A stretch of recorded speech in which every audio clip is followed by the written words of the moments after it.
Hello, and welcome to the first of a stupid amount of videos where I'm going to list off the top 10 horror films of a specific topic. Now, for clarification, my list is correct and yours is donkey shit. Now, with that out of the way, let's get to the top 10 horror films that I've seen this year. These are the films that I've seen this year regardless of whenever they were released. Now, I didn't see many in the theater because the earth shut down, but I did watch films that are so old it would be inappropriate for me to judge them, and then I judged them. So here are my top 10, plus one honorable mention.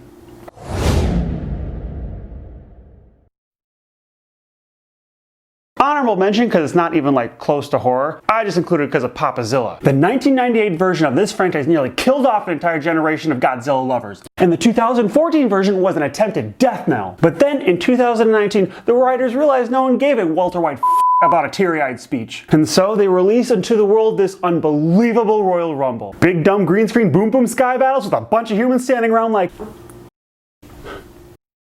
It almost healed the wound left by that brick Matthew Broderick had out in the 90s. Almost. The title of It's Alive 3 implies that there are at least 3 of these tanks, and that's scarier than the film itself. I've watched all of these demon puppet shows, each one about murder babies, but the whiskey prevented me from remembering anything about the second one. The third one, however, that's a bona fide gem. Now I guarantee you won't stop watching this pile of noises with its endless string of impressive editing mistakes. I believe much of the original film was destroyed when the actors attacked the cameras after they realized this shit was recorded. What remained was amazing. Check it out. Stupid title, but accurate title. The first half of this scene is a bunch of characters standing around a street looking at tall grass going, should we go into that tall grass? Doesn't look like it alters space or time. And that's where they're wrong. You see, the tall grass comes with a surprise. A rock. A giant rock so powerful that it not only alters both time and space, but any successful narrative that rationally explains this storyline. It's pretty good. When you saw It's Alive 3 was earlier on this list, you knew It's Alive was coming. The main story arc begins with an utterly stupid scene. After the newborn demon baby kills the delivering doctor and any nurse not smart enough to, run away from the demon baby, a company who specializes in deformation pills try to kill the baby with a handful of shotguns so that they aren't found liable. Okay, I'm listening. The film did not know how cheesy it was, and neither did the actors. They sell the living out of this movie, despite the fact that they know that dirty puppets and clay animation are going to be representing their child. It's a 70s hoot fest. The Lighthouse stars a gritty Robert Pattinson and a farting Willem Dafoe. The characters these gentlemen play are isolated within a lighthouse and spend the entire movie drinking the amount of booze needed to enjoy this slow burner. I kid. I needed more. The reason this is my number 7 is because the concept of what is at the top of this lighthouse is the wheel of my wheelhouse. But I cannot stress this enough. Willem Dafoe, a talented actor who starred in both Spider-Man 1 and Spider-Man 2, did not sway from his sailor cliches. He was basically Mr. Krabs. And though it is true that the Kurgan from Highlander does play Mr. Krabs, Willem Dafoe did not channel enough decabs to save this film. But that little bit Robbie P does suffer an amazing end.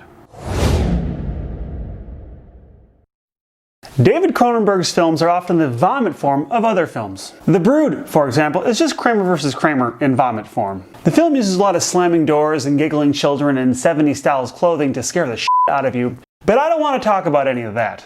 I want to talk about Oliver Reed, one of the film's stars. This man played Proximo in Gladiator, and he died when, and I'm not making this up, he drank 8 pints of Jaeger, a dozen shots of rum, half a bottle of whiskey, and a few shots of Hennessy cognac in a drinking match against sailors. Now, I'm not a doctor. Anyways, The Brood is gross, offensive, and it has enough of Cronenberg's brains jammed in it for you to vomit up the sequel nobody asked for. Also, if you have a minute, YouTube Oliver Reed drunken interview. It's amazing. No, you're thinking of a slang for a short fat. This is CHUD, which stands for Cannibalistic Humanoid Underground Dwellers, or CHUD. This film is about a charming government cover-up that doesn't work. In addition, this free tiled movie stars both the dad from Home Alone and Daniel Stern. Yeah, that Daniel Stern.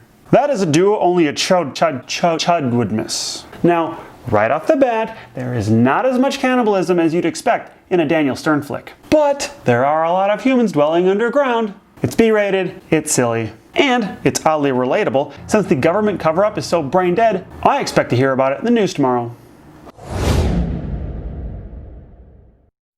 Now, technically, I've seen this movie before, the MST3K version, but holy shit, do I not remember the end. There's like a flaming car explosion, and a mother gets killed by her zombie daughter, and a bunch of crazy testosterone-fueled stupidity that all leads to this crazy murder at the end. This was also the first film to invent board up everything logic to fight the zombies, and I gotta say, it does it the best. At first glance, Magic looks like a Child's Play ripoff, but at a second glance, that's what I want anyways. But don't be fooled, this may be a love story horror movie about a hallucinating ventriloquist, but it's also one half a grumpy old men. And Margaret falls for a charmless puppet while Burgess Meredith is there until someone kills him. Which is rather convenient since Burgess Meredith looks like a corpse anyways. The film's main character, the aforementioned puppet goes through quite a trial in this film, which includes an epic fistfight night water battle which you cannot convince me would not kill the both of them. You ever thrown hands in water? You drown. Anyways, this film about a man with a puppet and the woman who wants to that man with the puppet is my number 3. Also, I should mention, the dude from Coach is in it.